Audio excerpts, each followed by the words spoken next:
natondi yo kolo amen amen amen natondi yo kolo Alléluia natondi yo kolo amen amen natondi yo kolo obatelinga natondi yo masia amen amen amen natondi yo kolo Alléluia natondi yo kolo amen amen akumbisi yo lelo yo ozali malamu na yembeli yo ya amen amen amen natondi yo kolo Alléluia natondi yo kolo amen amen nazomona maboko na yo te nazomona te bien aimé nzambe boye azobatela yo kopesa ye nini bien aimé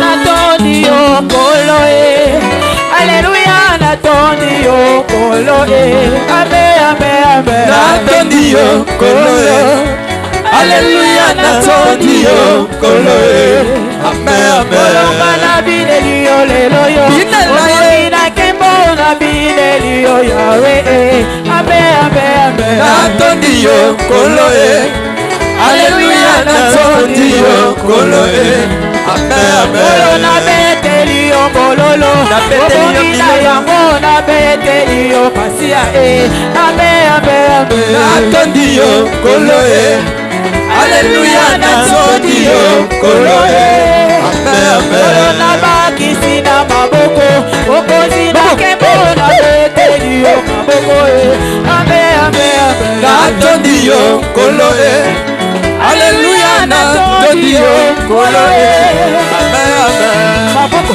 maboko maboko maboko Yesu aza bien Alléluia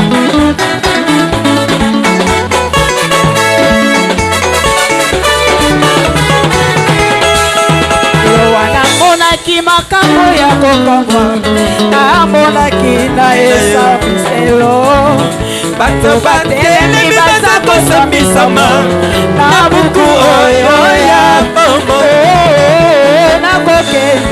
nakokende na lola na masi ya mobikisi lokola nane lokola elia kendeki nakokende anga na lola nakokende na lola kokutane na masi ya mobikisi lokola nane lokola elia kendeki nakokende anga na lola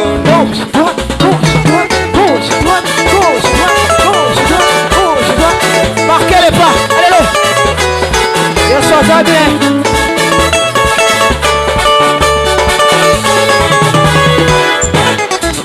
Mokolo wana yo ndeko na ngai okozala wapi tango Yesu akoya bimbela ye tango ozali na bombo mpona kombo na yo ekobama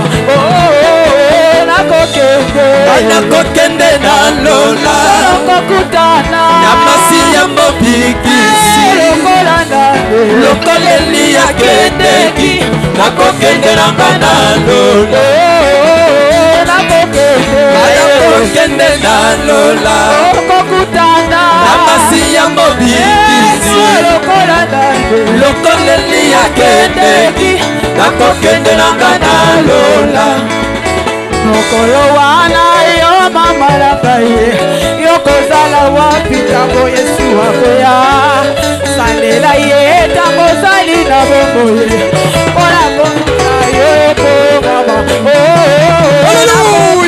Haleluya nakokende na lola kokutana na masi ya mobikisi lokola nani lokola elia kendeki nakokende nanga na lola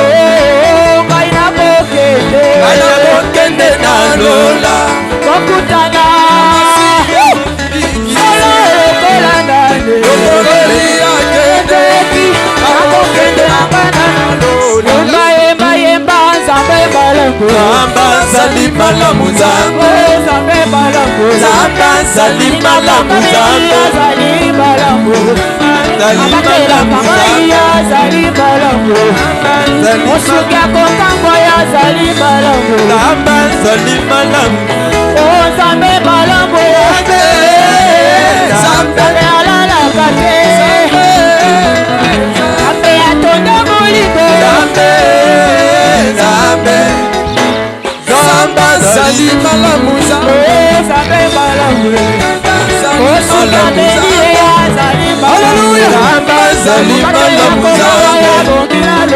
Nzambe zali malamu Nzambe malamu Nzambe zali malamu Nzambe na biso Nzambe alalaka te Nzambe Bambola bambola bambola bambola bambola bambola bambola bambola bambola bambola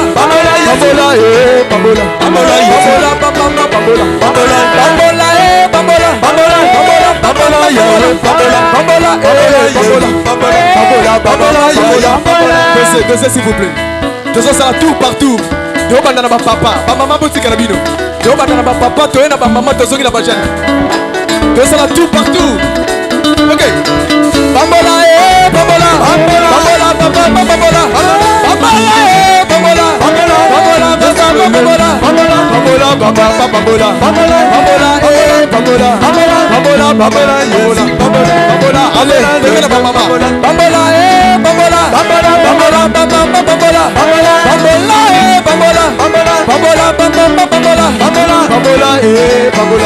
bambola bambola bambola de quelle machine bambola bambola bambola machine bambola bambola machine bambola bambola machine bambola yes tozotombola siko nyoka motako na bomoi na biso tozotombola nyoka motako na bomoi na biso yes alleluia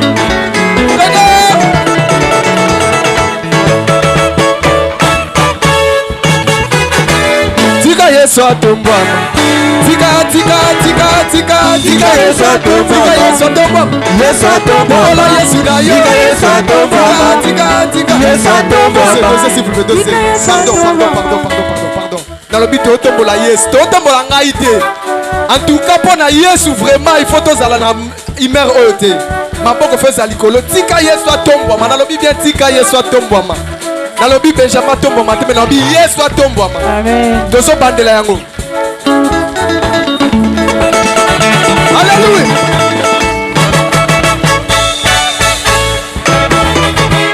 Tika Yesu atombwa. Tika Yesu atombwa. Nalibota na yo. Yesu atombwa. Nabota na bino. Tika Yesu atombwa. Tika Yesu atombwa mana Yesu atombwa. Tika Yesu atombwa. Tika Yesu atombwa. Tika Yesu atombwa. Yesu atombwa. Amata na ye. Tika Yesu atombwa. Yesu atombwa ma Yesu atombwa. Tika Yesu atombwa. Tika Yesu atombwa. Tika Yesu atombwa ma Yesu atombwa. Atombwa mana Yesu atombwa. Amata na Yesu atombwa. Yesu atombwa mana Yesu atombwa. Atombwa mana Yesu atombwa. Yesu atombwa mana Yesu atombwa. Yesu atombwa mana Yesu atombwa. Tika Yesu atombwa. Na mosala na yo mama Yesu atombwa. Nalibota na yo Yesu atombwa. Nalibota na yo Yesu atombwa. Nalibala na yo mama Yesu atombwa. Yesu atombwa mana Yesu atombwa. Yesu atombwa mana Yesu atombwa. Yesu atombwa mana Yesu atombwa. Yesu atombwa mana Yesu atombwa. Alléluia. Yesu atombwa. Tozo démarrer siko misala na biso nyonso. Tozo démarrer nyonso ya biso. Tozo démarrer nyonso ya biso. Amui.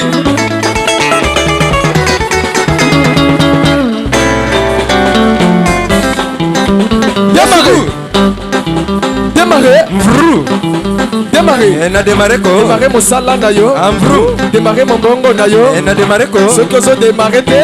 Na démarrer. Tika la bongo. Na démarrer. Démarrer mosala na yo. Na démarrer. Démarrer mombongo na yo. Na démarrer ko. Démarrer libala na yo. Na démarrer ko. Démarrer nyonso ya yo. Na démarrer. Yes. Dangola la kana nyonga batela ka yo. Zambe ya Mungu. Ah. Yesu ça bien. Dangola la kana nyonga batela ka yo. Zambe ya Mungu. Oh mama ye. Zambe ya Mungu. Dangola la Libakana nyanga batelaka yo Nzambe ya mondito zongisa yango vraiment na lokumu nyonso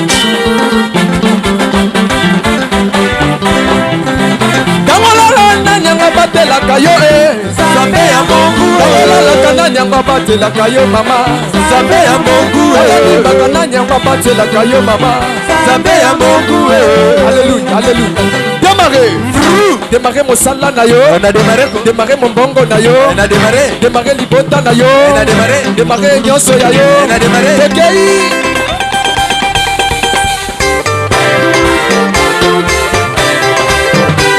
Allez démarrer, démarrer. On a démarré. Démarrer, démarrer, Démarrer. Démarrer mosala na yo. On a démarré. Démarrer nyonso ya yo. On a démarré. Démarrer, démarrer. On a démarré.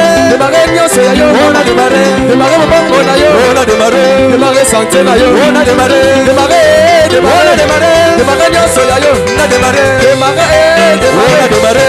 démarré. Démarrer, démarrer. On a démarré. Démarrer, On a démarré. démarrer nyonso ya yo. On a démarré. Démarrer, démarrer. On a démarré. Démarrer, démarrer. On a démarré. Démarrer mbongo na yo. On a démarré. Démarrer kelasi na yo. On a démarré. Démarrer nyonso ya yo. On a démarré. Démarrer nyonso ya yo. On a démarré. Alekimia na kombo na Yesu. Yes. Kombo la samba la maboko ya bien yaya. Samba sala kubu. Samba sala kubu yaya. Kombo la bilala na yo. Betala ya bilala bien. Asambia yaya. Gloire à l'Éternel. Alléluia. Amen. Alléluia. Amen. Oui, bien-aimé, likambo na likambo ça va tango nango. Touti ko adoré, to loué. Siko to lingi to ka mama na likambo. To ka liloba na Nzambe. Est-ce que moto moko sepel ko ka liloba na tonga lelo asalia? Amen. Ya soko lingi ko oyoki ko yo ka liloba tonga lelo. Pepa pepa pepa pepa pepa pepa. Pepa pepa pepa. Dans son palais tout ce qui est. Gloire. Oh, yaya. On a fait gloire. Toujours fait sa gloire et pensa. Esengeli biso to kita Nzambe damata. Alléluia. Alléluia. Amen. Yaya nana po sa gloire et sanga de Nzambe. Amen. Parce que yende mo konsameli mon abiso. Alléluia. Amen. Dans son palais tout ce qui. Gloire. Namoni badi kokoma. Zamba pambola yo. Dans son palais tout ce qui est. Gloire. Dans son palais tout ce qui. Gloire. Alléluia. Oh, maboko ya bien yaya. Gloire à l'Éternel. Au salut ensemble. L'évangéliste Ernest Mongu. Amen. Nous sommes le balaton. Gloire à Jésus.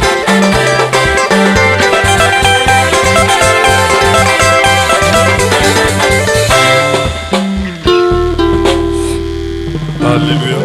Amen. Alléluia. Amen. Loba amen à bien.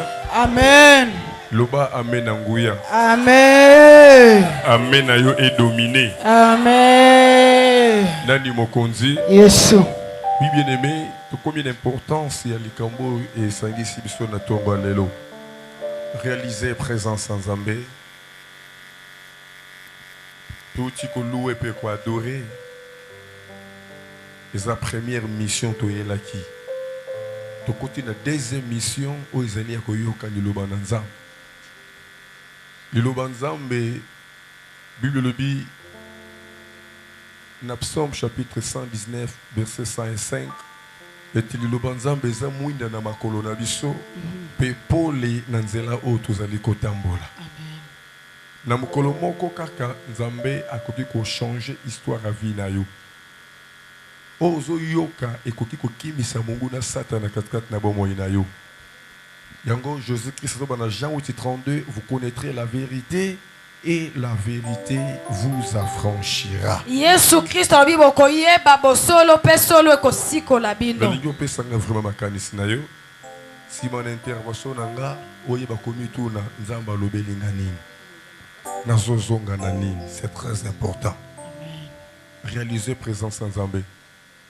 Kolo Yesu Yonde Nzambe Sunga bomoi na ngai Yozali Nzambe na ngai Kolo Yesu Yonde Nzambe Sunga bomoi na ngai ozali nzambe na ngai. Peut-être là qui vient être Nabutu.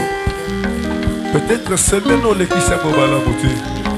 La Bible déclare ne considérez plus ce qui est ancien. Voici sur le point d'arriver. Je vais tracer un chemin nouveau. Je crois que la semaine oyo Nzamba est capable de changer l'histoire à vie na yo. Disposer motema na yo. Comme il l'a dit, on sait la différence entre yo na bandeko mosusu. Bisolo so bane papa moko. Na bomoko nde toliki to yoka dilo papa na biso. Bonjour. Makadi sono ezawa. Motema no zokanisa ni. Miss les hôtels à nini, miss les hôtels à nani. Gloire à Jésus. Kolo Yesu. Yonde nzambe sunga bomo inangai. Ozali nzambe na ngai. Kolo Yesu. Yonde nzambe sunga bomo inangai. Ozali nzambe na ngai. Papa nakomi nde nasuka mo. Soki otiki ngai na kokweya sunga bomoi na ngai. Ozali nzambe na ngai. Kolo Yesu. Yonde nzambe sunga bomoi na ngai. Ozali nzambe na ngai. Moseli boso na falo Yawe yoka bolaki mai sunga bomoi na ngai. Ozali nzambe na ngai. Kolo Yesu. Yonde nzambe sunga bomoi na ngai. Ozali nzambe na ngai. Elili boso na babala Yawe yokitisaki moto sunga bomoi na ngai. Ozali nzambe na ngai. Kolo Yesu. Yonde nzambe sunga bomoi na ngai. Ozali nzambe na ngai. Ozali nzambe Yawe kumama. Nzambe na ngai. Yawe kumama. Ozali nzambe Yawe kumama. Elonga na ngai. Yawe kumama. Ozali nzambe Yawe kumama. Makasi na ngai. Yawe kumama. Ozali nzambe Yawe kumama. Nabeti maboko makasi na Yawe yo. kumama. Yonde elobele balipa. Yawe kumama. Yonde solution problème. Yawe kumama. Nabeteli yo maboko maboko. Yawe kumama. Yonde nyoso problème. Yawe kumama. Ozali nzambe na Yawe kumama. Yonde elikia. Yawe kumama. Yonde makasi. Yawe kumama.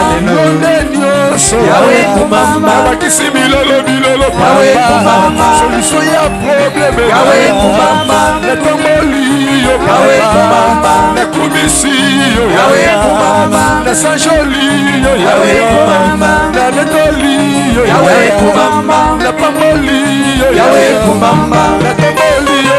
Yawe Nayembeli yo kolo. Yawe kumama kolo nanga. Nakumisi yo yaya. Yawe kumama kolo nanga. Nabeteli yo maboko makasi papa. Yawe kumama kolo nanga. Nabeti maboko makasi tambela. Yawe kumama kolo nanga. Matoi nazoyoka nani yaya. Tolingi toyoka nzambe. Oh Jésus. Bana koyebisa nzambe alobela yo liloba na bongo. Bana koyebisa ye alobela yo liloba na bongo. Tozobondela, tozobondela, tozobondela, tozobondela. Tozobondela, tozobondela, tozobondela.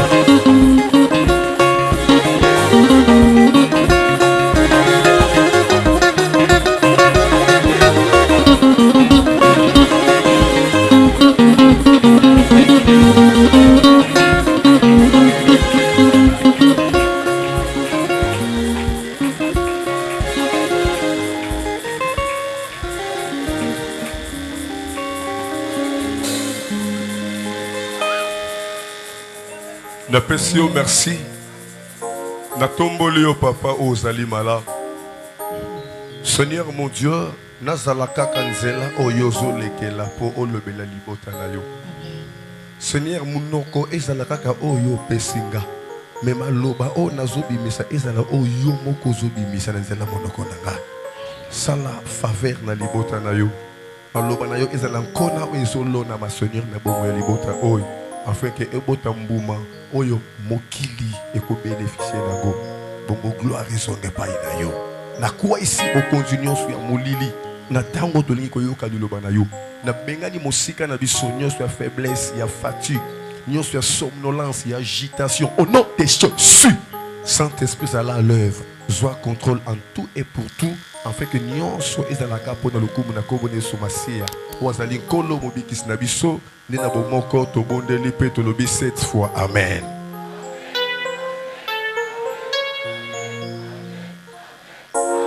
Bete maboko bien.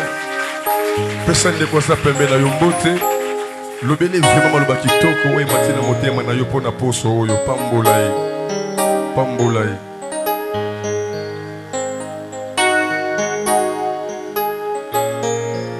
Tovandi na se, nzaba pambola pona botosi.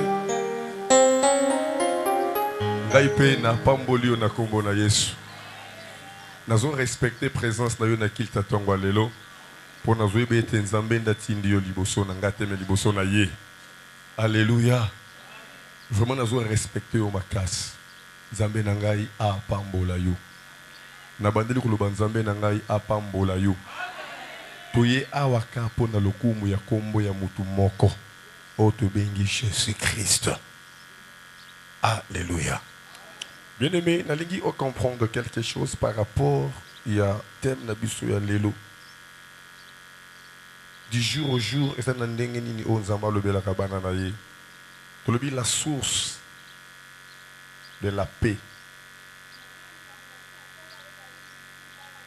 La source de la paix. Alléluia. Le belanga amena bien. Le belanga amena ngouya. Vraiment qu'on se distraire, pardon. Vous allez vraiment concentrer. Afin que obima awa na quelque chose on zamba lobeli yo. To lebi thème na biso le nous allons intituler la source de la paix. Alléluia. Parce que lelo ba pebele baza troublé. Ba pebele à cause ya kozanga musala, mabala, mabota, bambongo, ba komi ko luka na lolenge na bango, na makasi na bango. Pour s'en sortir peut-être dans la situation où il est bloqué ma vie na bango. Mais lelo na lingi na faire comprendre que kimia otobengi kimia eza na source na yango. Yango moni na mukanda Philippiens chapitre 4 verset 6 à 7. Eza verset moko oyo bato belé batangango pe bayebi yango. La Bible dit ceci. Makomi lobi boye. Ne vous inquiétez de rien. Toutes choses, faites connaître vos besoins à Dieu. Par de prières et de supplications. Avec des actions de grâce. La paix de Dieu qui surpasse toute intelligence gardera vos cœurs et vos pensées en Jésus-Christ. Quand la Bible nous parle, ne vous inquiétez de rien. C'est qu'à l'intérieur de cette phrase, il y a tous les problèmes. Il y a tous les problèmes. Il peut y avoir les problèmes de maladie, les problèmes du mariage, les problèmes d'accouchement, les problèmes du travail, n'importe quel problème. Et la Bible déclare en toutes choses. Ne vous inquiétez de rien. Nous devons comprendre la parole de l'Éternel. Tout ce que nous pouvons chercher pour nous retrouver la paix, cela se trouve rien qu'en Jésus-Christ. La Bible dit ceci. La paix de Dieu qui surpasse toute intelligence l'intelligence. L'intelligence se trouve dans la connaissance. L'intelligence se trouve dans tout ce que la personne connaît. Tout ce que tu connais dans ta vie pour chercher la paix. Il n'y a pas une autre voie que la voie de Jésus-Christ. Oh, gloire à l'Éternel. La Bible déclare dans 11:4-6. Mon peuple est détruit par faute de connaissance. Raison pour laquelle vous allez remarquer, il y a même des gens qui se retirent devant la présence de l'Éternel pour dire que je n'ai pas la paix. J'ai un problème. Il faut que je me retire tout petit peu. Non, mon frère, ma soeur, en dehors de Jésus-Christ, il n'y a pas la paix. Nous devons rester sous sa présence pour retrouver la paix. Alléluia. Alléluia. C'est Jésus qui est notre source de la paix. C'est Jésus-Christ qui est notre source de la paix. Je me souviens de notre frère. C'est qui encore ton nom? Mets-toi un peu debout. Je me souviens de notre frère Jimmy. Il avait un problème. Et ce problème l'a surpassé. Ce problème a surpassé son intelligence.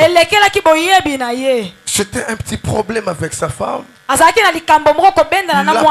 a pris la décision d'aller chercher les parrains pour soumettre ce qui est arrivé dans leur foyer. Il avait pris beaucoup de décisions. Et quand tu étais venu chercher les parrains, heureusement les parrains n'étaient pas là. Et de loin, il avait entendu cette parole qui était prêchée. Et la parole l'a appelé dans cette église.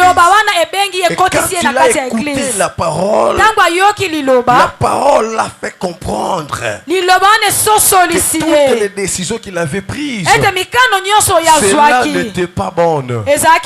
Il était venu se repentir. Et il a même témoigné ça. Cette parole qu'il avait écoutée, il avait encore retrouvé la paix. Il est parti réparer avec sa femme. Et tout est redevenu normal. Merci mon frère. Personne ne peut sortir de l'église pour dire qu'il a un problème, pour dire qu'il ne se retrouve pas en dehors de Jésus-Christ. Il n'y a pas la paix. Or, la Bible déclare l'église, c'est l'époux. Pardon, c'est l'épouse de Christ. Le Christ est l'époux de l'église. Or,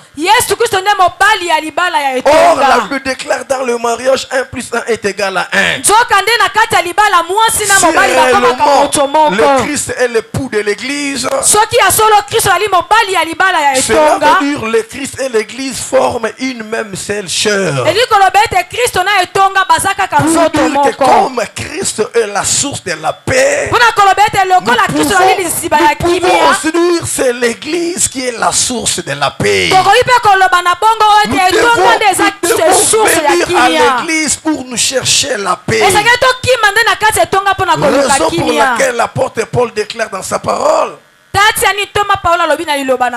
je suis dans la joie quand on me dit allons dans la maison de l'Éternel. Combien bazomona na te l'église parce que bazana kimia te nana kosio awakizulango nebi ke mokili pepe sera kimia tokotalango mokili pepe sera kimia bien sûr mais tokotalango aw. Bien aimé, dans Jean chapitre 14 verset 1,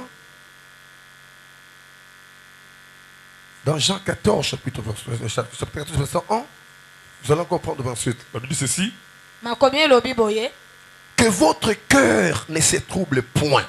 tika ete mitema na bino etumolama te. Que votre cœur ne se trouble point. Mitema na bino etumolama te. Croyez en Dieu Bonzimela et nzambe, croyez en moi. bonzimela pe Que ngai. votre cœur ne se trouble pas. Motema na bino eningana te. Croyez en Dieu Bonzimela et nzambe, croyez en moi. bonzimela pe ngai. Dans 27, il dit ceci. Na tata la tuku be Je na vous sambo. laisse la paix. Yesu alobi na tikeli Je bino vous kimia. donne ma paix. Na pesi bino kimia Je oya vous ngai. donne ma paix. Na pesi bino kimia oya C'est Christ ngai. qui a la paix. Kristo nda simbi kimia na C'est maboko na Christ. ye. Non seulement c'est Christ qui a la paix, Kaka ye te nda simbi kimia mais na c'est maboko na Christ ye. qui est la paix. Kristo ye moko pe susu C'est nde azali Christ qui est la kimia. paix. Kristo ye moko aza Si tu as kimia. Christ en toi, Soki Kristo nga fandi na kati na yo, tu devais te procurer de la paix. esengeli apesa yo C'est lui la kimia. source de la paix. Yende liziba ya C'est lui kimia. la paix. Yende Tu peux kimia.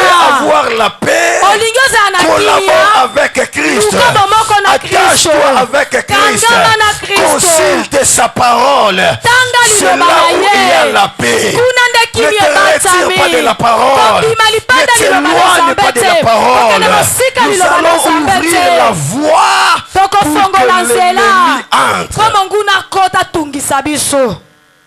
Est-ce que quelqu'un me comprend? Moto moko azososola ngai. Est-ce que quelqu'un me comprend ce matin? Eza na moto moko asosoli ngai na ntongo ya lelo. Je ne vous la donne pas comme le monde la donne. Nazopesa bino kimia ndenge mokili epesaka yango Je ne te. vous la donne pas comme le monde la donne. Nazopesa bino kimia ndenge mokili epesaka Que bino votre yango cœur ne te. se trouble point Mitema na bino etungisama et ne te. s'alarme point. Elela te. Et ne s'alarme point. Elela te. Dis-le, mais ce matin, je veux que tu sors faire quelque chose. Na ntongo na lingi obima na eloko moko. Pardonne-moi, mon frère, ma soeur. Limbisanga ndeko mobali ndeko Depuis que j'ai mwasi. compris cette parole, Banda na sosola liloba tout ce oyo. qui peut m'arriver, bien aimé, Nyonso ekoki kokomela cela ne ngai. peut jamais bouleverser ma tête ou ma Ekoki pensée. koya kotungisa mutu na ngai Non, te. non. Te. J'ai compris que toutes les choses concourent au bien de ceux qui aiment Dieu. Na soso ete bato balingaka nzambe nyonso ekomelaka bango Je ne eza mpo na peux bolamu na jamais bango. m'éloigner de la face de l'éternel Nakoki kokende mosika na elongi na à nzambe cause des te. problèmes quelconques. Mpo makambo ekomeli ngai. Alléluia. Alléluia. Alléluia. Vous avez compris que le monde se donne la paix. Ososo ete mokili mpe epesaka na Parce yango que Christ kimia. déclare, je vous donne ma paix. Kristo alobi napesi bino kimia oyo ya Je vous ngai. donne la paix. Napesi bino kimia na Je ne ngai. vous la donne pas Napesi bino yango comme te. le monde la donne. Ndenge mokili epesaka yango. Quelle paix que le monde donne? Kimia nini mokili Le epesaka? monde donne la paix, Mokili epesaka mais kimia. cette paix Kasi kimia yango doit venir de quelque chose. esengeli wuta na eloko moko songolo. Cette paix Kimia yango doit venir peut-être du travail, ekoki kowuta na kozwa mosala oyo doit ozwi. venir peut-être de l'argent, Ekoki kowuta na misolo oza doit nango. venir peut-être du mariage. Ekoki kowuta na libala oza nango. Raison pour laquelle il y a plusieurs personnes, Tati na nini bato quand il a ebele l'argent, ntango aza na vous mbongo na allez remarquer libenga na que tout ye marche bien. akozala kaka Tout ça koseka évolue ntango très nyonso bien. makambo nyonso Et tokende s'il n'a pas liboso. l'argent, soki na poshe na eloko eza change. te nyonso ebongwani ate elongi na ye. kimia ya mokili eyaka nde ntango oza na mosala, ntango oza na mbongo. ndemonaka meme mabota ebele bacouple ebele soki mokolo wana mwa mbongo eza moni bazoseka, soki mbongo eza te mwasi akotosa su mobali te, baréponse komokateleme mangala aloba boya tika makelele nayoki mpo nini ayebi mobali aza mpiaka. Il y a plusieurs femmes qui sont comme ça. eza na basi ebele Ils bazalaka respectent boye leur mari, botosi na bango rien que si eyaka elles savent que soki ayebi dans ke le na poche poshe de ya leur mari, mobali il y a na ye quelque chose. eloko ezali. C'est la paix que le monde donne. eza kimia oyo mokili epesaka. C'est une paix qui vient là où il y a quelque chose. eza kimia moko ewuti na eloko songolo. Soki aza na musala, ndo sentir kaza na kimia. Nake musala, mikolo ça va. Soki azoteka bien, ndo moni kaza na kimia, akoya pe na église, ayepe kilte makambo nyonso. Mais soki kaka alongwe na musala, soki kaka mukolo na ateki bien te, akoya pe kilte te. Soki mukolo wana ase retrouver te, akoya kilte te, akoza pe na kimia te. Ne kimia ya mokili yango wana. Et il y a kaka na moi situation moko songolo. Mais kimia o Christ azopesa. So kaka oyambi lokola nkolo mobikisi na yo, akoti katikati na yo. Ndenge Paul alobi, ce n'est plus moi qui vis, c'est Christ qui vit en moi. Thomas Paul alobi ezali susu ngai kobika te kasi Kristo soki kobika kati Christ na ngai. akoti kati na yo, elingo lobi ete kimia nde ekoti kati na yo. Ozanga mbongo, ozongwa na musala, ozwa problème na libala, osenti ke motema na yo ekotungisama na eloko moko te. Napesi exemple oboyebi. Lobi motema na mutu eza machine oyo ekufa te. Motema na mutu eza parti ya nzoto lokola ba parti nyonso. Or parti nyonso o nzamba sali na nzoto ezwaka repos à part motema. Miso ezwaka repos, munoko ezwaka repos, mato ezwaka repos, maboko ezwaka repos, makolo ezwaka repos, mais motema ezwaka repos te. Mukolo motema kozwa repos nde mukolo bo moyi elongwe kati na mutu. Azako jouer rôle moko très capital, bien aimé. Combien de personnes va bloquer vie na bango cause mitema na bango? Yaya, koza na motema monene eza lipamboli monene ya Nzambe. Koza na motema monene koyeba ko supporter eza lipamboli monene ko tepa na Nzambe. Alors motema ezali eteni oyo tope machine oyo ezo ko fabriquer même makila. Makila eza ko tambola na ba selili nyonso ya nzoto ya mutu. Mais nyonso wana eza dirigé par motema. Ndoso mona motema na pesa explication motema soki ba bimisa na nzoto ya mutu azaka lokola likofi. Azaka lokola likofi. Et motema soko tie na kilo azo peser à peu près 1,5 kilo. À peu près 1,5 kilo. Et bâtiment n'est nazolo baké aza 70 coups par minute. Donc aza moins un peu plus rapide que la seconde. Mais azo jouer rôle moko très capital dans la vie à mon Christ. Ezala na physique, ezala pe na spirituel. Na physique, tozo yeba que malade ya motema et bikisaka vraiment te. Donc ce que mutazo be la malade ya motema akomi keba il faut nzamba sala na ye. Nde bato bazo piquer ba crise cardiaque. Motema kati des fois brusquement. Moi je connais ces mecs à grand frère nanga akufa yaya tongwetani alamuki aketika bana na classe a démarrer voiture madame ne aibisi papa excusez na six na ko bongisa bana te a kati moto na voiture a côté na chambre à se reposer à l'entendre bas sur sa classe bas sur bana pardon et kokota côté na chambre à se reposer na mbeto ko kufa nyoso wana akufa ndenge wana. Alléluia. Alléluia. Donc motema basakala kana ngote olingo réussir na vie et loko liboso ko luko bateleza motema no kolinga te okotisa mabe na kata motema na yo il faut bimisaka mabe akota te olingo réussir mon frère ma sœur ça l'effort na nyonso ko komela yo suki sango libanda ekota na kata motema te parce que motema ne azomatisa développement ya pensée et penser ne aotinda mutu a poser ba acte.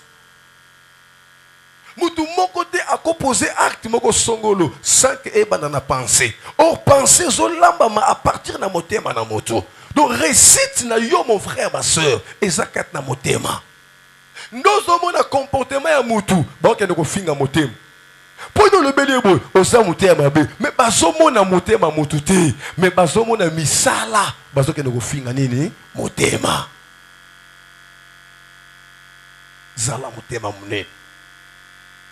Que votre cœur ne se trouble point. Croyez en Dieu et croyez en moi. Ce Christ qui est la source de la paix. Tu veux réussir dans ta vie. Cherche à protéger ton cœur. Ne garde pas les histoires dans ton cœur. Pour que tu ne puisses pas garder des histoires dans ton cœur, il faut toujours savoir pardonner. Et quand tu pardonnes, oublie. Ne te souviens plus. Là, tu garderas ton cœur pur devant ton Dieu. Bien-aimé, Nzamba bengi biso na délivrance. Tout le monde makambo belé na domaine de délivrance. Motema ezo pekisa bato bazwa délivrance. motema ezopesa diable force ya kuagir na vie ya bato. Secret ya délivrance ezapeka motema.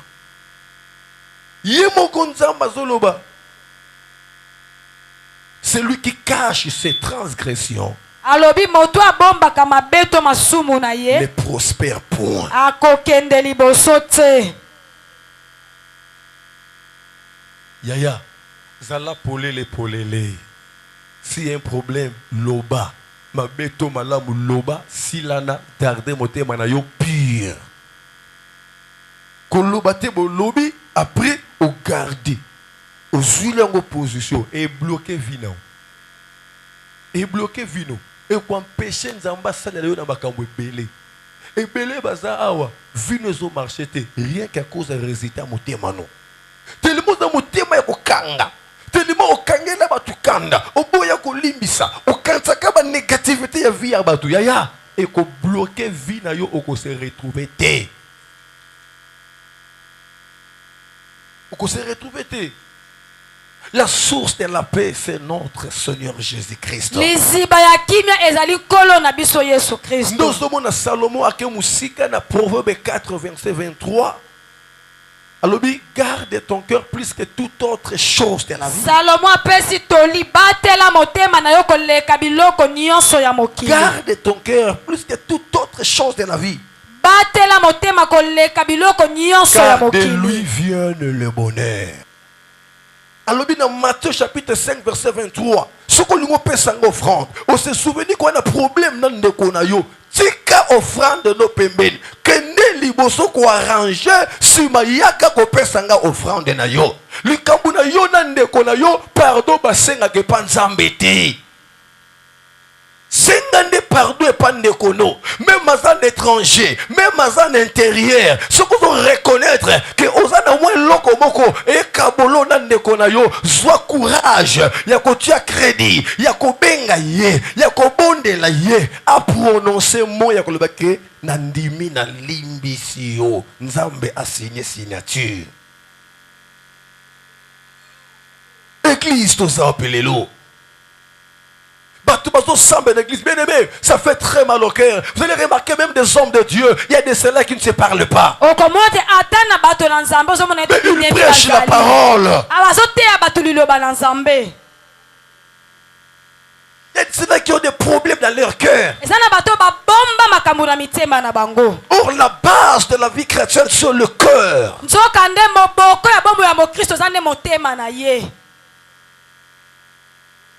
Hypocrite ya makasi batondi l'église. L'église mutunyo soza mo santu. Modérateur le baka to telemi likolo batunyo so batelemi. To beta maboko mutunyo so mo santu mais libanda l'église comportement ni caractère nani et puis na kata mitema na biso tozana makambo ni tozana ba dossier ni. Il y a des ceux-là au azou d'église et sans position. Il y a des ceux-là qui te sili. Quand amen et s'accueille. Alinga ko sentir même batouté, ayebi même pas ko pesa mbote. Or, c'est le Christ qui est notre source de la paix. Alléluia. Ko permettre te au côté ça va problème na motema na yo. Alléluia. Qu'on permettre au côté de ce même souci na kati ya motema na yo. Évitez mawa, évitez souci, évitez ma inquiétude. Oya, tika motema na yo azala toujours ne sengo. Yamamoni Paul azoloba na 1 Thessaloniciens chapitre 5 verset 16, soyez toujours dans la joie. Quand on parle de toujours, toujours dans la joie, c'est toujours n'exclut pas les problèmes. C'est toujours n'exclut pas le difficulté. C'est toujours n'exclut pas la disette.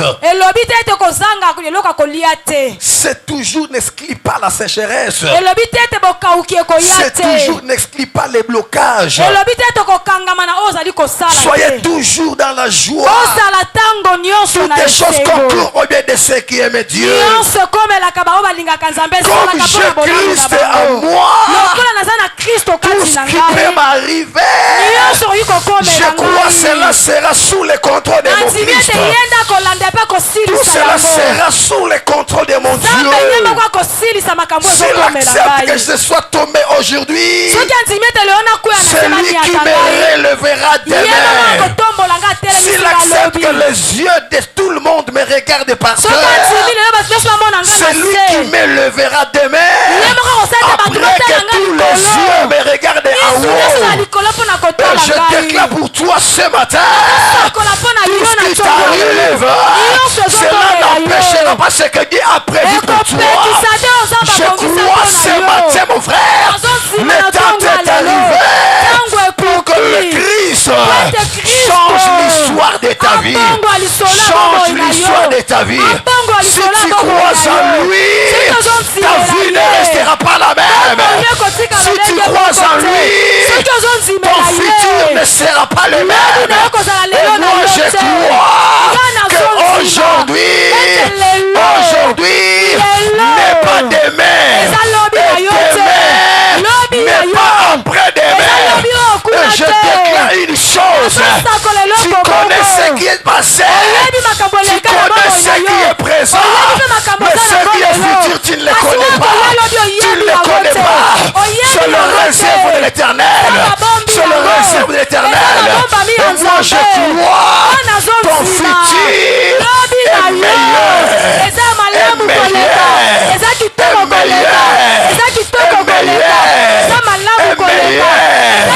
Et je crois que ton futur fera étonner ta famille, fera étonner tes relations, fera étonner ton entourage, parce que ton futur est sous le contrôle de l'éternel. Est sous le contrôle de l'éternel. Tout ce qui te combattait aujourd'hui, il connaît le secret de ses présents, mais il ne connaît pas le secret du futur. Le futur appartient à l'éternel. Le futur appartient à Dieu. Je te parle, mon frère, ma soeur. Garde ton cœur pur devant Dieu. Garde ton cœur pur devant Dieu. Ne t'inquiète de rien. Ne t'inquiète de rien. Ne t'inquiète de rien, mon frère. Pourquoi tu peux bouleverser tes pensées? Christ en nous, c'est l'expérience de la gloire. Christ en nous, c'est l'expérience de la gloire. Christ en nous, c'est l'expérience de la gloire. Gloire soit rendue à notre Dieu. À notre sœur qui avait chanté.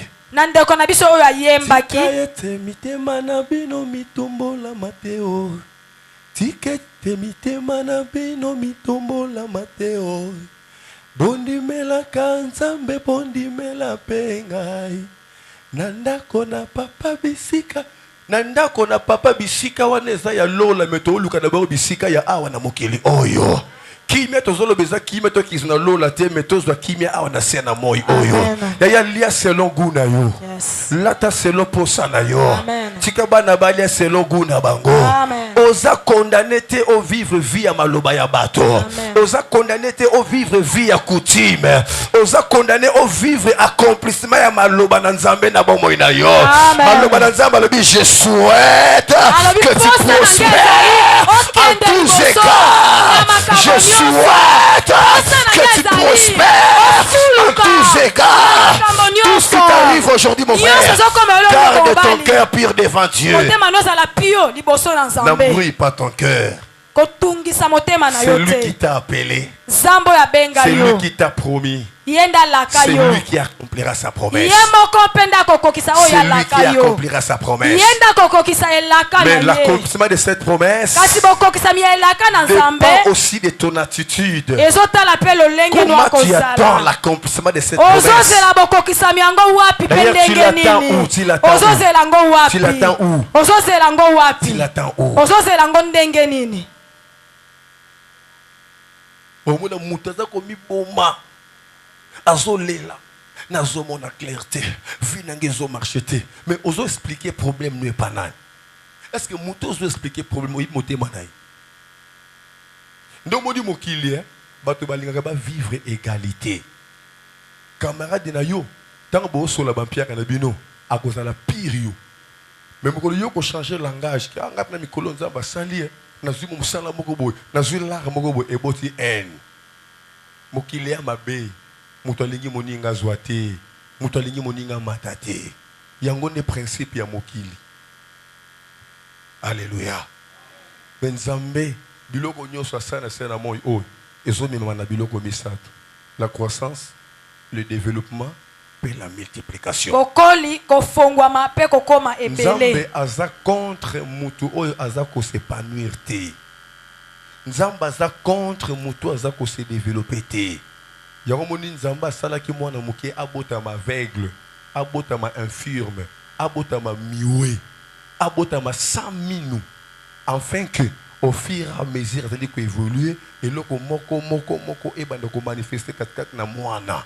Ndenge moko pe nzamba kelaki vi na yo, même na kati na mosala na yo, même na mombongo na yo. Nzamba za nzambe ya soustraction te, nzamba za nzamba division te, mais nzamba za nzamba multiplication pe ya développement. O lingo lingate ta lingate nazolo bapona kotala yo te, mais nazolo bapona kotala nzambe oyo atindinga na tango muke oto tikali nango pote mbula oyo esila o vivre biloko misatu na bomoi na yo. O vivre multiplication, o vivre développement, pe o vivre croissance. Nazo sakwa lokola mutumi mbeka nyoso ekangama na vi na yo ane o esila te nzamba fungola yango. Nyoso bande suko simko marché te esila te mbula o nzamba sala ke ebanda ko marché. Ba o bakima ki o bazongela yo o nyoso beba ki ebunga ba relation estika epesa mela yo ndengo zola lozola muka ndenge nzamba zo tracer chemin na yo nazo sakwa na mutu moko azali awa okozwa esengo tikala kozwa te bambula na bambula nazo lebela mutu moko azali awa ane o eza ane o nzamba linga surprendre yo alinga sala o ekolekela mayele na yo o lingo linga te talinga te menga na sakoli maloba na nzamba pe malobo na oloba ekokesa bana bobo ya mutu moko azali awa mutu moko azali awa kaka na mbula o histoire nezo changer kaka na mbula o azo changer adresse na mbula o a changer identité na mbula o ba pese kombo na mbula o zwa kombo na mbula o zwa kombo na li o zwa kombo ya sika sana bato bazo tonga bango na kuku momeko ki batongo na poisa ozo leka bazo ba polele tabaka muzamba salelie atuka nzamba kosaka te tondimaka te kendenga zawada akozala boye ezo salemela yo ezo salemela yo ezo salemela yo nzamba linga kamusa libota na yo alinga kamusa baninga na yo alinga kamusa meme bano ya yo meme mwasi na yo meme mobali na yo nzamba zo kamwisa. Alléluia. Amen. Alléluia. Amen. Alléluia. Amen. Je me souviens, l'Assemblée générale Moko, il y a des députés, je ne sais pas, il y a 2006 ou 2011, il fallait qu'il va voter président Moko. Et bien, non, tu as voté le plus sage. Oui, bien, le sous. Et ce papa était parti à pied, il était revenu avec une jeep. Papa wana akei na yene makolo kasazongi na mutuka. Dans peu de jours, tout peut changer dans ta vie. Na mokolo kaka mikim makombo bongo na bombo tout peut changer dans ta vie. Na mokolo kaka moke nyonso je sens une forte onction qui est en train de monter à moi. Nazoke pakolo makasi ko matakati na ngai. Onction moko zo matakati na nga. Et na kati na onction wana nde nazoloba. Et na mutu moko nzamba tombole na niveau moko ya likolo makasi koleka. Amen. Babi mutu moko nazo sakola nzamba tombole na niveau ya likolo makasi. Et sika zo mata komita na komi awa ndenge ni. Amen. Alléluia. Mutango sengela biye bakeza ye ponga na ye biete. Amen. Mais malobe ye kati nga na bimisi yango. Yes, Mutu yes, moko yes. zali o ane o nzamba otombole likolo makasi.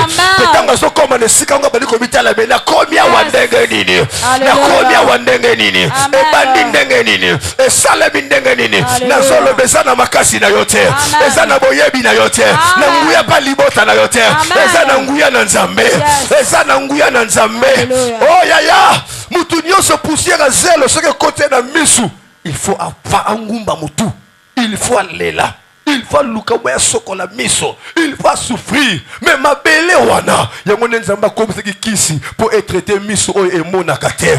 Nzamba oselo makambo ko lekela mayele na bato. Nzamba oselo makambo ko kamusa meme yoboko. Yamba faveur wana au nom de Jésus. Tikete motema netungisa mate. Kimia solo eza pa Kristo. Eza na musala te. Eza pe na mbongo te. Mais eza kati na Kristo. Bato belé na moment ya piaka bavanda kimia. Mais moment bazwa mbongo ba problème pe landa bango. Pour dire que lingo réussir, batela Yesu na kati na motema na yo. Oza na mbongo te, arubatela yo en fait que oume na tango molai. Ndo somona ba mpiake tango banginda ba oume na mokili. Mais bato banginda tango bakoba ba mpiake ebele basuka na ba AVC. Est-ce que tout le monde se comprend denga? Acclamons très fort notre Dieu.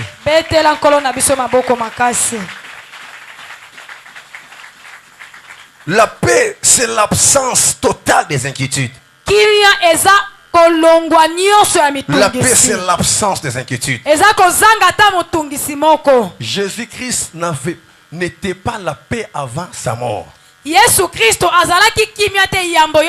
Jésus-Christ est devenu la paix après sa mort. Comprenez-moi bien, je me limite par ici et nous allons continuer dans la semaine. Et nous allons continuer dans la semaine. Je dis ceci. Jésus-Christ n'était pas la paix avant la mort. Il était devenu la paix après sa mort. Pour dire que pour recevoir une bonne paix, il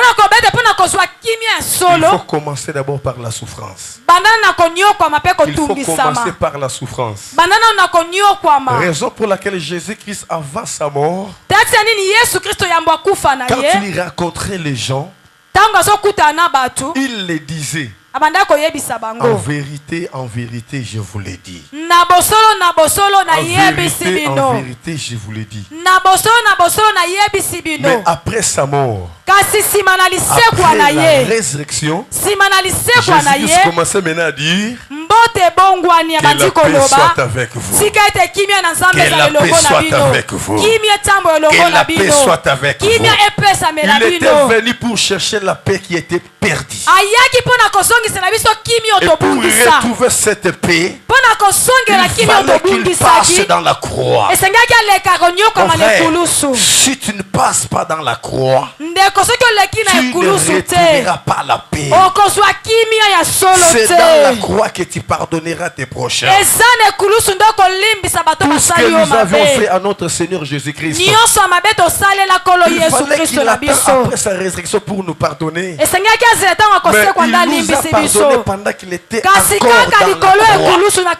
Or dans la croix, c'était le symbole de la souffrance. C'est dans de difficultés que tu devais pardonner ton prochain. Ne garde pas le rancune dans ton cœur. Là, tu fermeras la voie de la paix dans ta vie. Tu fermeras la voie de la délivrance dans ta vie. Tu es condamné et obligé de passer par la voie de la repentance. Sans la repentance, personne ne peut voir Jésus-Christ. Sans la repentance, personne ne peut réussir dans sa vie. Raison pour laquelle la Bible dit dans Hébreux 12:14, recherchez la paix avec tous. La sanctification, sans laquelle personne ne verra Dieu. Entre paix dans ton cœur. Entre dans ton cœur. landela motema no Surveille malamu bien ton cœur. landela motema na yo malamu Qu'est-ce qui se trouve dans ton cœur? kende kotala nini efandi pe Il y a des batami na problèmes. motema Il y na a des yo problèmes. makambo ya bato eza na kati ya Oza na motema na makambo na yo motema na yo. Eza na bato yo kanga na motema no. Okolimbisa bango te. Oko sentir bango te. Oko pesa bango mbote te. Oko yamba pe mbote na bango te. Baza wana. Soki lelo bimisi bango te yaya. Tika no kosambela. Omona loboko nzambe te. Fungola motema no na bondeli yo. Fungola motema na yo. Limbisa. O basala ki o mabe limbisa bango. Jésus-Christ a dit pour délivrer bateau baza ba cœur brisé. Bateau baza ba cœur brisé aya ki pona bango. Nde aye lelo pona kosenga na yo o fungola motema na yo. Oza brisé cœur no eza brisé na makambo basala yo na leki no na ndeko no na semeki no na bokilo na yo et peso position moko songolo mais na tongwa lelo fungola motema. Na bonde do limbisa. Yango nzela ko kutanisa yo na nzambe. Parce que année oti le nzamba lobi eza année ya grâce pe azo continuer koloba ke esengeli amonisa manakati na église na ye. Ce n'est pas pour rien nzamba permettre que maloba o ebimela yo lelo. Peut-être pe on a décision moko makasi ya vengeance. Peut-être pe on a décision moko boya il kamoko songolo mais aujourd'hui l'Éternel est venu te parler. lelo zamba ye kolobela yo fongola motema na yo bien-aimé. soki okanga bato na kati bimisa bango bimisa nyonso oyo ezobebisa motema na yo motema no ezala polele liboso na nzambe Ntango ekoki. Qu'est-ce que Dieu te parle ce matin? Zamba alobeli yo nini na ntongo ya lelo? Faut prier ça nango bien, adorer, louer, donner des offrandes, des bien. Mais ce qui est le plus important, c'est la disposition de notre cœur. Ya motu ya makasi tangu tozoya liboso na nzambe azotala nde motema na biso. Notre Dieu sonde le corps à leur âme. Makomi elobi nzamba akotaka na mozindo ya koyeba motema pe makanisi ya moto. Alléluia. Est-ce que quelqu'un me comprend? Moto moko azososola ngai. Est-ce que quelqu'un me comprend? Moto moko azososola nga. Ne détourne pas ton oreille. Kokanga matoi na yo te. Car la Bible déclare dans sa parole. Liloba na nzambe lobi. Proverbe 28 verset 9. Proverbe 28 9.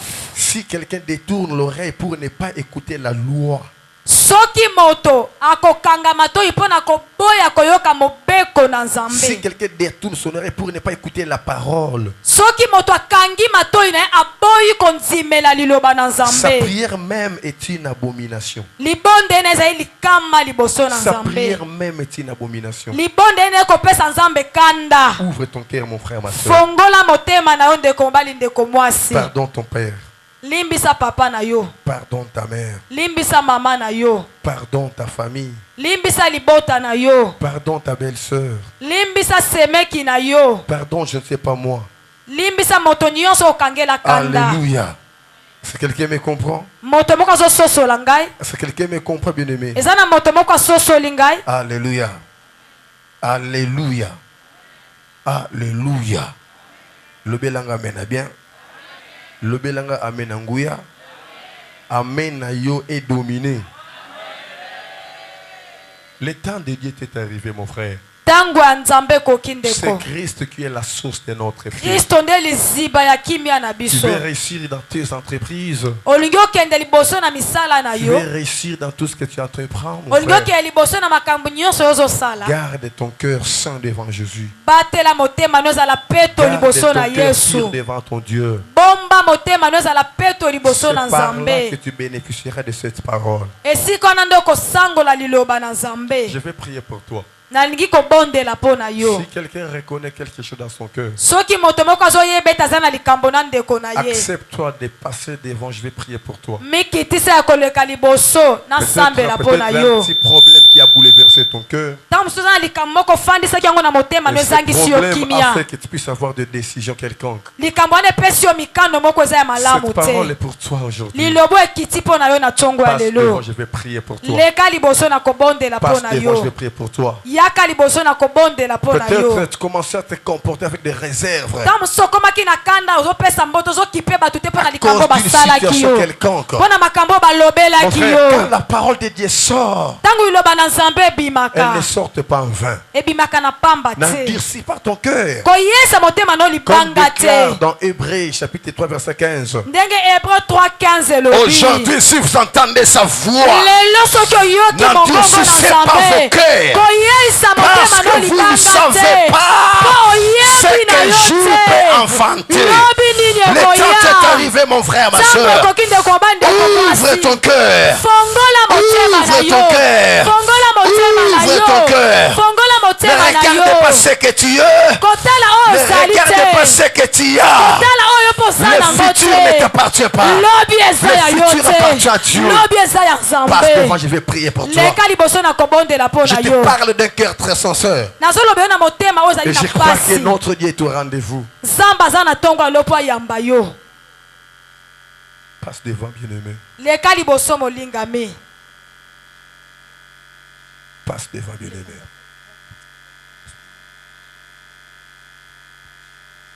Personne ne va te juger. Moto moko ta kosambisa yo awa. Dieu seul connaît ton cœur. Nzambe ye moko nde ayebi motema na Dieu yo. seul connaît tes pensées. Ayebi makanisi na yo. Dieu seul connaît tout. Nzambe ye moko ayebi nyonso ebatami na kati na Je yo. veux que tu touches ton cœur. Nalingi loboko no simba motema na yo. Je ne sais pas pourquoi cette parole est sortie ce matin. Nayebi te pona nini Nzambe akitisi liloba oyo na ntongo ya C'est pour ta lelo. bénédiction. Eza po epambola yo. Il a écouté ta prière. Ayoki libondeli na yo. Il a eu la compassion. Ayoki pasi na motema na Il a ye. eu vraiment la compassion. Ayoki mawa na motema na D'exaucer ye. ta prière. Alingi ayano ya libondeli na Il y a yo. quelque chose dans ton cœur. Eza na eloko moko bombi na Ne motema na permets yo. pas à Dieu de faire quelque chose. Ezali kopekisa Nzambe asalela Raison yo. pour laquelle il t'a envoyé cette parole. Tati ya nini Nzambe atindi oyo liloba oyo na ntongo na lelo. Ne te retire pas. Kokanga motema na yo te komikanga te. Tu risques de perdre ce que Dieu a prévu pour toi. Okoya kobungisa oyo Nzambe abongisi kosalela yo. Ne te retire pas, mon frère, ma soeur. Komikanga te oyebi likambo leka liboso. Ne t'écarte pas. Komitya pembeni Ne te. t'écarte pas. Kokanga motema na yo te. Là, vraiment, je t'en supplie. Nazobondelo Je te makasi. demande pardon. Nasengi yo penza Je sais bolimbisi. le Dieu qui a donné cette parole. Nazosalela Nzambe mpe nayebi Nzambe atindi liloba Je sais oyo. le Dieu qui a donné cette parole. Nayebi Nzambe akitisi liloba oyo na ntongo ya Elle est lelo. venue pour ta bénédiction. Aye mpo na lipamboli Elle est na venue yo. pour t'ouvrir la voie de la bénédiction. Aye mpo afongola nzela ya lipamboli mpo na Cette yo. parole est venue pour t'ouvrir les voies de la Liloba bénédiction. oyo eyeka mpo na kofongola nzela ya lipamboli. N'endurcis pas ton cœur, mon frère. ma sœur. Koyeisa motema no libanga Mon te. père et ma mère. Mama papa.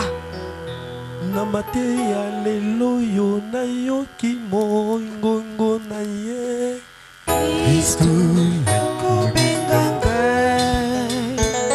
na mokolo ya lelo yo na yoki mongongo na ye Kristu akobenganga. nekoyaka yo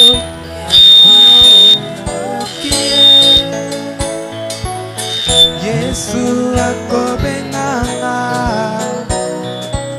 natika mapema so nalanda Kristu bobeleze suka nekoyaka lelo yo nayoki Yesu akobenganga solo natika mabe nyonso nalanda Kristu bobeleze suka Maboko ni balese motema na yo. Avec toute sincérité, kota vraiment kat na motema na yo.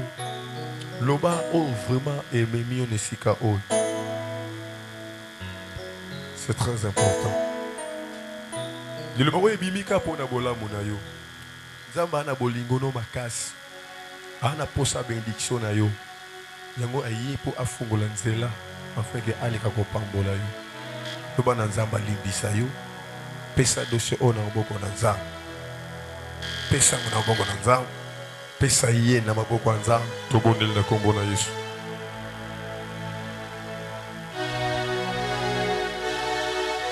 Bondela vraiment bimisa maloba kouta na kati na motema na yo.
cœur qui implorait ta bienveillance. Fais tomber mes offenses. Fais-lui moi ta face. Tombola sikoma boko no likolo. Réaliser présence en Zambé. Papa na likolo makomi lobi otindaki liloba na yo pe liloba na yo bikisaki. Liloba oyo ezala traitement oyo eye ko traiter mitema oyo ezokaki. Nzambe na bomo yamba bango liboso na yo pe yamba maloba na bango. Justifier bango na makila na yo en fait que conséquence mon côté elanda bango na nyonso ezwaki possession kati na mitema na bango. Bazokisaki bango bapota basalaki bango mabe bango pe bazokisaki baninga bapota basalaki baninga mabe mais lelo ba reconnaître baye liboso na yo pesa bango bakoki Seigneur mon Dieu ya kobima na nyonso oyo ekangi bango. Nzambe longisa bango Seigneur na bapiège ya diable afin que le kumu nyonso na nkengo na masanjoli ezonga epai na yo yo ozali nkolo mobikisa libota na yo nde na bomoko tobondele mpe tolobi amen. Nzambe apambola yo totele biso banso likolo totelemi likolo tombola moboko na biso soki opesi bomoi na yo te epai na Yesu okopesa yango epai nani. Nalingi topesa Nzambe bomoi na biso susu lelo tokota susu na confiance ya sika lelo tokangi biso na biso maboko na biso likolo tope loboko na biso likolo.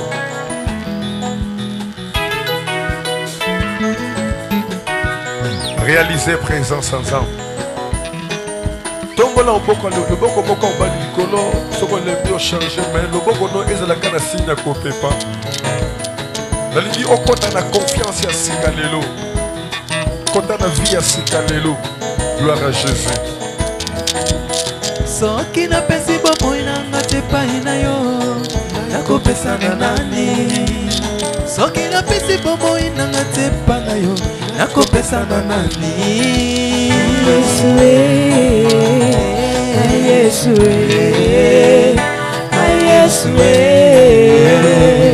koloranga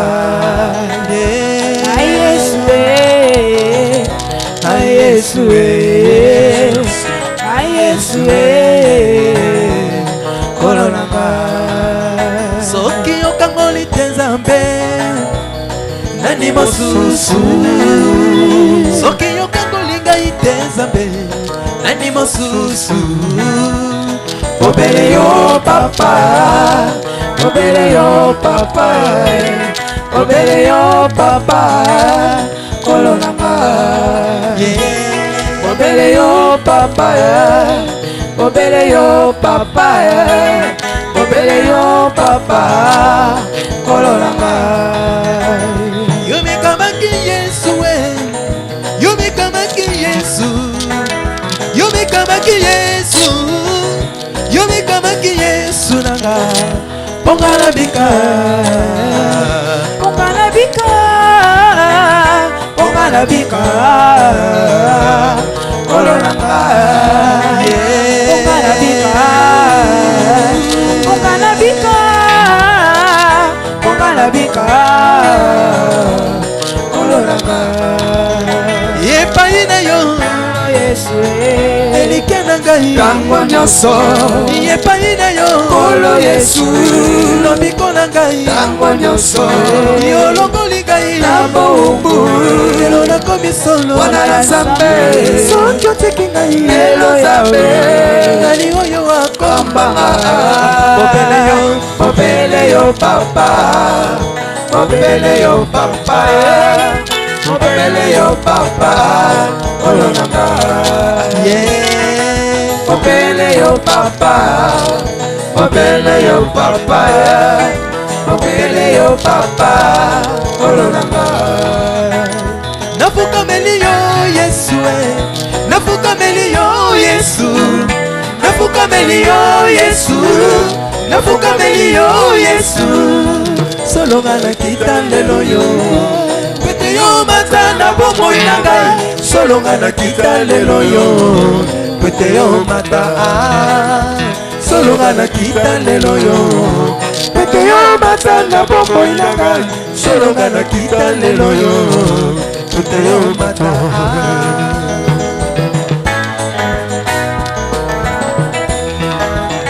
Yepai na yo olo Yesu lobiko na ngai tango nyonso Yepai na yo olo Yesu likia na ngai tango nyonso yokolongoli ngai mabombu elo nakomi solo mpona na Nzambe soki otiki ngai elo yawe nani oyo akopanga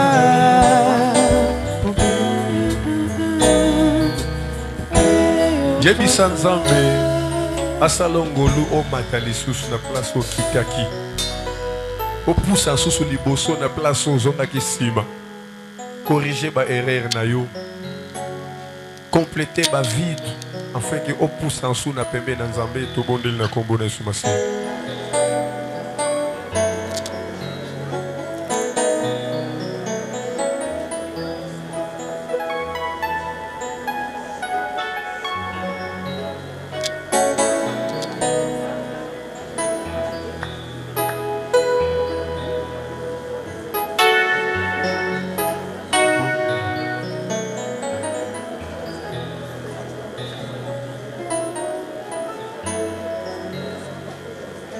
Bondela.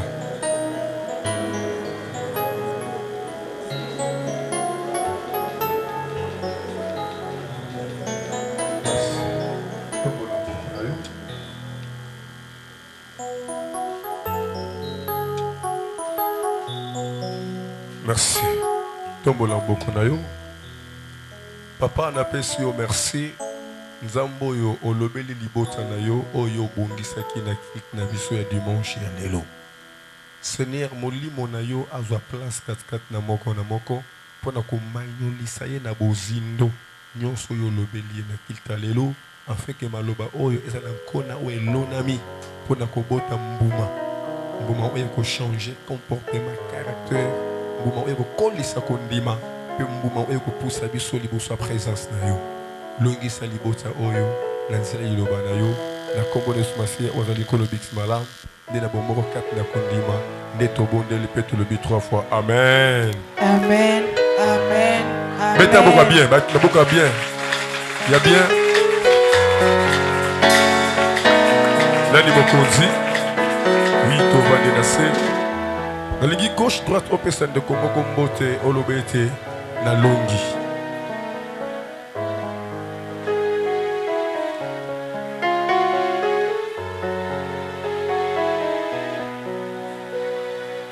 Nzambe na ngai apambola yo na liloba oyo yoki na tongwa lelo ozalaka bango na aller pe na retour pe bisika batiaka makolo na bango bisika wana epesamelaka bango na présento ndeko Vital Bole ayaki Seigneur mission awana Kinshasa Nzambe na bomoi obatelaki ayaki malamu retour na ye Seigneur totiki na se na contrôle na yo nyonso ekozala empêchement moko songolo to condamner yango au nom de Jésus to fungoli nzela ya retour na ye ndenge azobima kaka awo abima na yo atondisama na nguya ya bonzambe na yo alata bantibal na yo atala couvert na makila na yo intouchable na mongo na Satan Nzambe na déclaré et mission à yelaki a retourne à vivre résultat de mission à yelaki pe a témoigner à solo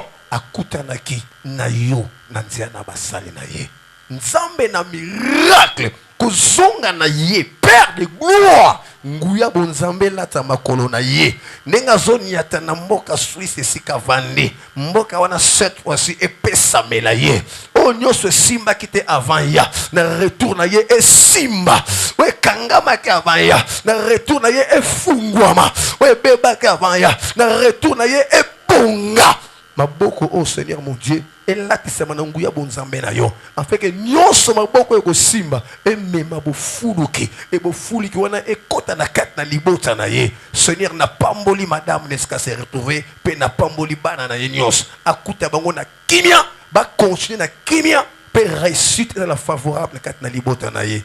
Na kombone sumasi ozali kolobik semalam de na bomoko kat na kobondela netolobi. Amen. Tobeteli nzambo na oboko makasi.